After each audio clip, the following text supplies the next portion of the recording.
Neo Fresh Touch. Foaming hand wash makes washing up more fun. It kills germs and keeps hands moisturized. Neo Fresh Touch. Foaming hand wash. Fresh Touch. Be 100% sure. ఈరోజు జగన్మోహన్ రెడ్డి గారు Vijayawada jail దగ్గరికి వెళ్ళి ఆయన మాట్లాడిన మాటలు ఒకసారి ఆయన గతంలో నేను ఆ పార్టీలో పనిచేశా. ఏప్రిల్ 23, 2018 బ్రహ్మలింగయ్య చెరువు గట్టు మీద నుంచుని వేలాది లారీలు మట్టి తరలిపోతుంది. అట్లాగే బ్రహ్మలింగయ్య చెరువు 1400 ఎకరాలు 1500 ఎకరాలు ఈ మట్టి అంతా అమ్ముకున్నారు.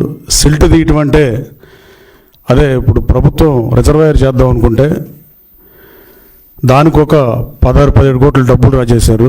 అలాగే సిల్ట్ తీస్తామంటే ఎంతో కొంత తీస్తారని చెప్పి, కానీ ఈయన్ని తాడి చెట్టు లోతులు మట్టి తవ్వుతారని మీరు అడిగిన మాట వాస్తవం కదా జగన్మోహన్ రెడ్డి గారు.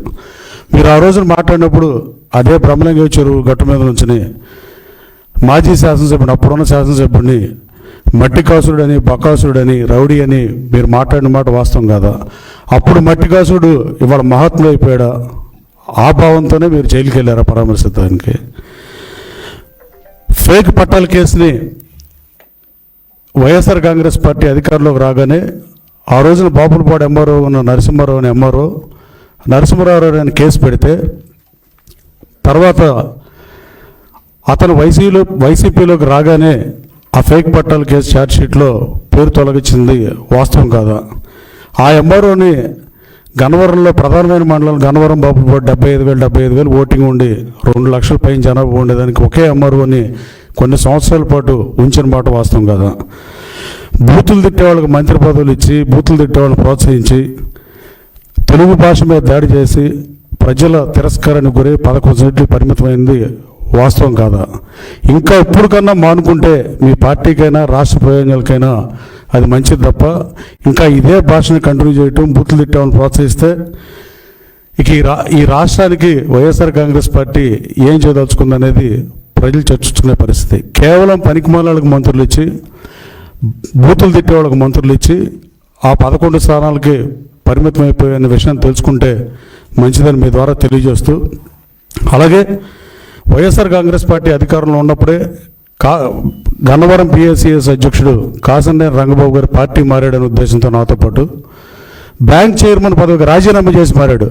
రాజకీయ విలువలకి తిరోధకాలు లేకుండా మీరు అతను రాజీనామా చేయకుండా తీసుకున్న కాసంనేని రంగబాబు బ్యాంక్ ప్రెసిడెంట్ పదవికి రాజీనామా, ఆ రోజు చేరిన రాజీనామా చేసి చేరారు. చేరిన రంగబాబు గారి మీద ఆయన కాళ్ళు ఎరగొట్టి, ఆయన మీద కాళ్ళు ఎరగొట్టినప్పుడు, గోడవల్లి నరసయ్య గారి ఇంటి మీద దాడి చేసినప్పుడు కానీ, అలాగే మాధవ్ సింగ్ గారి షాపు అక్రమంగా ఆ రోజు ఎంఆర్ఓలు, ఆ రోజున శాసనసభ్యుడు పడేసినప్పుడు కానీ మీరు ఒక్కసారన్నా ముఖ్యమంత్రిగా అసలు ఏం జరిగిందో కనీసం ఫీడ్ అన్నా తీసుకున్నారా ఇంటెలిజెన్స్ నుంచి కూడా? ఇన్ని చేసినప్పుడు మాడకుండా మళ్ళీ పైపెచ్చు మీరు ఇందాక మాట్లాడినట్లు కొడాలి నాని కానీ, గన్నవరం మాజీ శాసనసభ్యుడు కానీ, ఇంకొక ఆయన కానీ, వీళ్ళందరూ చంద్రబాబు గారి దగ్గర బీఫార్మ్ తీసుకుని పోటీ చేశారనే విషయం మీరు మర్చిపోయినట్టున్నారు.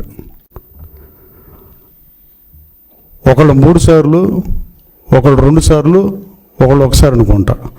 వాళ్ళని చూసి చంద్రబాబు గారు భయపడే పరిస్థితి ఏముంటుంది? మనం స్టేట్మెంట్ ఇచ్చేటప్పుడు రాజకీయాల్లో మేనమేషాలు లెక్క పెట్టకుండా మంచి చెడు చూసుకుని మాట్లాడితే ప్రయోజనం ఉంటుంది తప్ప నోటికి ఎంత వస్తే అంత మాట్లాడితే రాష్ట్ర ప్రజలు గమనిస్తున్నారు. జగన్మోహన్ రెడ్డి గారు మీరు బూతులు తిట్టేవాళ్ళని ఇంకా ప్రోత్సహించి ఇంకా ఇలాగే రౌడీయిజాన్ని ప్రోత్సహిద్దాం అనుకుంటే ఈ రాష్ట్రానికి వైఎస్ఆర్ కాంగ్రెస్ పార్టీ సీట్లు ఎలా పెరుగుతాయని మీరు అనుకుంటున్నారో నాకైతే అర్థం అవ్వట్లేదు. కానీ 11 సీట్లు